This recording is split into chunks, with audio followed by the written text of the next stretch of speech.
The marble floors of the Belmont Plaza gleamed under crystal chandeliers as Thomas Brennan handed his credit card to the woman at the front desk. At 38, he still turned heads with his dark hair and confident smile. The woman clinging to his arm certainly seemed impressed.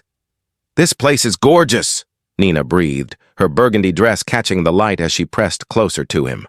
At 26, she was young enough to be dazzled by luxury hotels and expensive dinners. "I can't believe we're staying here." "I promised you the best," Thomas said, squeezing her hand. "Nothing but the best for you." The receptionist in her green blazer smiled professionally as she processed his card. "Welcome to the Belmont Plaza, Mr. Brennan. We're so pleased to have you with us this evening." Thomas barely glanced at her, too focused on Nina's excitement and the prospect of the evening ahead. His wife Jennifer thought he was in Chicago for a business conference. She always believed his travel stories, never questioned the late-night calls or weekend trips. After 12 years of marriage, she trusted him completely. That trust had made his double life remarkably easy. "Your room is ready," the receptionist said, sliding a key card across the counter. "However, I should mention that our new owner is meeting with guests this evening. She likes to personally welcome everyone staying with us during her first week." "New owner?" Thomas asked, only mildly interested. "Yes, sir. The hotel changed hands just 3 days ago. Quite exciting for all of us. She should be here any moment." Thomas took the key card, eager to get upstairs. Nina was already pulling him toward the elevators when a voice stopped him cold. "Thomas," one word, just his name. But it was spoken in a voice he knew as well as his own. He turned slowly, his stomach dropping, and found himself staring at his wife. Jennifer stood 10 feet away in a navy blue suit that he had never seen before. Her dark hair was pulled back elegantly, and she wore the kind of confident expression he associated with boardroom executives, not with the woman who usually greeted him at home in casual clothes and an apron. "Jennifer?" His voice came out strangled. "What are you doing here?" "I own this hotel," she said calmly, walking toward him. "As of Monday morning. Didn't I mention I was making some investments?" Nina's grip on his arm loosened as she looked between them with growing horror. "Wait, is this your wife?" "Yes," Jennifer said before Thomas could respond. "I'm Mrs. Brennan, and you must be Nina Peterson from Thomas's office. The marketing coordinator, correct?" Nina went pale. "How did you know?" "I know quite a lot of things," Jennifer replied, her tone pleasant, but her eyes hard. "For instance, I know this isn't your first visit to a hotel with my husband. The Riverside Inn last month, the Continental 2 months before that. Should I continue?" Thomas felt the world tilting beneath him. "Jennifer, this isn't what it looks like." "Really?" "Because it looks like you brought your mistress to a luxury hotel for the evening, using the credit card that's linked to our joint account. The same account I've been monitoring for the past 6 months?" The receptionist at the desk had gone very still, clearly unsure whether to disappear or stay at her post. Another woman in a dark business suit had appeared from a side office, watching the scene unfold with crossed arms and a knowing expression. "You've been spying on me?" Thomas demanded, trying to regain some sense of control. "Spying?" Jennifer's laugh was brittle. "Thomas, you weren't exactly subtle. Late nights at the office that your secretary couldn't account for. Weekend conferences that your boss never mentioned. Hotel charges on our shared credit card. I didn't need to spy. I just needed to pay attention." Nina pulled away from Thomas completely, backing toward the door. "I'm leaving. I want no part of this." "Please don't leave on my account," Jennifer said, her voice stopping Nina mid-step. "In fact, why don't you stay? The room is already paid for. Enjoy the spa, order room service, take advantage of the amenities. Consider it compensation for your time." "Jennifer, what are you doing?" Thomas hissed. "I'm being generous," she replied. "Nina here didn't break any vows. You did. She deserves a nice evening even if you don't." Nina looked between them, clearly torn between escape and the lure of a free luxury hotel room. Finally, she grabbed the key card from Thomas's hand. "I'm sorry, Mrs. Brennan. I really didn't know he was married." "I believe you," Jennifer said, and there was genuine sympathy in her voice. "He doesn't wear his ring when he travels, does he?" Nina shook her head, tears in her eyes, and fled toward the elevators. Thomas watched her go, then turned back to his wife. "Can we talk about this somewhere private?" Of course. My office is just through here. Jennifer gestured toward the side door, where the other woman in the suit still stood. That's my attorney, by the way, Margaret Chen. She's been very helpful over the past few months. The attorney nodded coolly at Thomas. Mr. Brennan. Jennifer's office was elegant and professional, with a large desk and windows overlooking the city. The attorney followed them in and closed the door, taking a seat in the corner with a leather portfolio. How long have you known? Thomas asked, too shocked to think of anything else to say. About Nina specifically? 2 months. About your affairs in general? Almost a year. The first one was Stephanie from accounting, wasn't it? Then that woman you met at the industry conference. I stopped keeping exact count after the fourth one. Thomas sank into a chair. If you knew for a year, why didn't you say anything? Because I needed time to prepare. To document everything. To make sure that when I was ready to end this marriage, I would do so from a position of strength. Jennifer sat behind her desk, every inch the successful businesswoman. While you were busy betraying me, I was busy consulting with divorce attorneys, forensic accountants, and business advisors. What are you talking about? I'm talking about the fact that our house is in my name only. My parents insisted when we bought it. The investment accounts we share were funded primarily by my inheritance. The car you drive is registered to me. And as of Monday, I own this hotel along with 2 other properties in the city. Thomas felt panic rising. You used your inheritance money without telling me?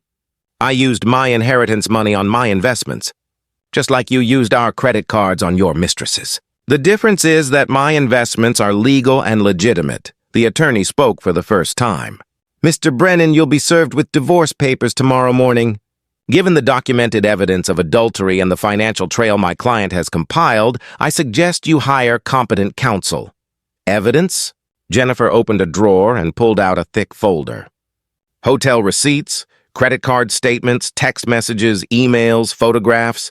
6 months of documentation. I hired a private investigator in February. You'd be surprised how much evidence accumulates when someone isn't being careful. You hired a private investigator? I did. I also consulted with 3 different divorce attorneys before choosing Margaret. I reviewed 12 years of financial records. I calculated exactly what I'm entitled to and what you're entitled to. And I came to a realization. What realization? That I don't need you. I never did. You convinced me that supporting your career was more important than pursuing my own. That being your wife was enough, but it wasn't. I gave up a promising career in hotel management to follow you around the country for your job. I put my dreams on hold while you chased yours. And this is how you repaid me. Thomas felt genuine shame for perhaps the first time. Jennifer, I'm sorry. I know I've made mistakes. Mistakes? Her voice rose slightly, the first crack in her professional demeanor. Thomas, mistakes are forgetting anniversaries or leaving dishes in the sink. What you did was make a choice, over and over again. You chose to betray me. You chose to lie to me. You chose to disrespect our marriage and everything we built together. Can't we try to work this out? Counseling or something? No, I'm done, Thomas. I spent months being angry, being hurt, being heartbroken. But somewhere along the way, I realized something important. Your betrayal freed me. It showed me that the life I was living wasn't the life I wanted. So I took the money my parents left me, the money you kept trying to convince me to invest in your business ventures, and I invested in myself instead. By buying hotels? By buying my future. By becoming the person I was always meant to be. By building something that's mine, that no one can take from me. Margaret stood, handing Thomas a business card. My contact information. Have your attorney reach out. Mrs. Brennan's terms are outlined in the divorce petition you'll receive tomorrow. I'd advise you to review them carefully. What terms? Jennifer answered. You can keep your car, your retirement account, and your personal belongings. I keep the house, the investment portfolio, and my businesses. You're responsible for your own debts, including the credit card bills from your various trysts. And we split custody of our social circle. I'm sure they'll all be very interested to hear why our marriage ended. You'd tell everyone? I won't have to. Word is already spreading. Hotels talk, Thomas. Front desk staff, managers, concierges. They all know each other. By tomorrow morning, everyone will know that Thomas Brennan brought his mistress to a hotel owned by his wife. It makes quite a story. Thomas stood, trying to salvage some dignity. You planned all of this. The hotel purchase, being here tonight. This was all revenge. No, Jennifer said firmly. Revenge would be destroying you. This isn't about you at all. This is about me finally putting myself first. The hotel purchase was a sound business investment. The fact that you chose to bring Nina here was just fortunate timing. Fortunate for you. Yes, it was. It gave me the perfect opportunity to tell you face to face that I'm done. That I've moved on. That I'm not the woman you left at home anymore. Thomas walked to the door, then paused. What happens now? You leave. You find somewhere else to stay tonight because you're no longer welcome at our house. I've changed the locks. Your belongings are in storage. And tomorrow, you start dealing with the consequences of your choices. Jennifer, please. It's Mrs. Brennan. Or better yet, it's Ms. Whitmore. I'm taking my maiden name back. Jennifer Brennan is gone. She was too trusting, too willing to overlook things, too ready to believe the best in people. Jennifer Whitmore knows better. Thomas left the office, walking through the beautiful lobby that was now owned by the wife he had betrayed. The receptionist at the front desk didn't meet his eyes. The doorman held the door open in silence. Everyone knew. Everyone had witnessed his humiliation. As he stood on the street outside the Belmont Plaza, his phone buzzed with a text from Nina. I'm sorry, but I can't be involved in this. Please don't contact me again. Another buzz. This is Jennifer. I've canceled the credit card you used for the hotel. You'll need to find your own way home. Thomas stood there in the evening air, realizing that in the span of an hour he had lost his wife, his mistress, his home, and his dignity. All because he had been careless enough, arrogant enough, to think he could get away with betraying the one person who had always believed in him. Jennifer, meanwhile, returned to her desk and looked out at the city lights. Margaret had left to prepare for tomorrow's filing. The hotel staff had returned to their duties. The crisis had passed. She felt lighter than she had in years. The weight of pretending everything was fine, of ignoring the obvious, of living a lie, had been lifted. She was free. Free to build the life she wanted, to pursue the dreams she had set aside, to be the person she had always been meant to become. Her phone rang. Her business partner, calling with news about a fourth property that had just become available. Jennifer smiled and answered. Tell me everything. The next morning, Thomas received the divorce papers.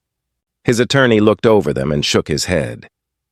Mr. Brennan, unless there are significant errors in these documents, you're looking at a very unfavorable settlement. Your wife's attorney has documented everything. The adultery alone would hurt you in court. But combined with the financial records showing marital funds spent on affairs, the prenuptial agreement you signed and the fact that most of your marital assets are in her name, you have very little leverage. There must be something we can do. We can fight it. But it will be expensive, public, and you'll likely lose. My advice? Accept the terms and move forward. Thomas thought about fighting, about making Jennifer's life difficult the way she had made his. But then he thought about the documentation she had, the evidence that would become public record, the humiliation that would follow. His job, his reputation, his standing in the community, all would be destroyed. He signed the papers. 6 months later, Jennifer stood at the grand opening of her fourth hotel property. The Belmont Plaza had become the crown jewel of her small empire, known for its elegance and discretion. She had hired Nina as her marketing director, giving the young woman a chance to rebuild her career and self-respect. You didn't have to do this, Nina had said when Jennifer offered her the job. After everything that happened. You were a victim too, Jennifer replied. And you're good at what you do. I believe in second chances, just not for people who squander them repeatedly. Now, as Jennifer cut the ribbon on the new property, surrounded by staff and investors and press, she thought about the woman she used to be, the one who had trusted too easily and believed too readily. That woman was gone, but she hadn't been replaced by someone bitter or broken. Instead, Jennifer Whitmore was confident, successful, and genuinely happy. She had built something real from the ashes of her marriage. She had turned betrayal into opportunity, and sometimes, late at night, she would think about that evening in the hotel lobby when Thomas had walked in with Nina. The shock on his face. The moment he had realized he had been caught. She didn't think about it with satisfaction or vindictiveness. She thought about it as the moment everything changed. The moment she stopped being someone's wife and became herself again. That was worth more than any revenge could ever be. If this story moved you, please like, share, and subscribe for more stories about finding strength in difficult moments and choosing yourself when others have chosen to hurt you. Comment below about a time when you discovered you were stronger than you knew. Your story might help someone else find their courage.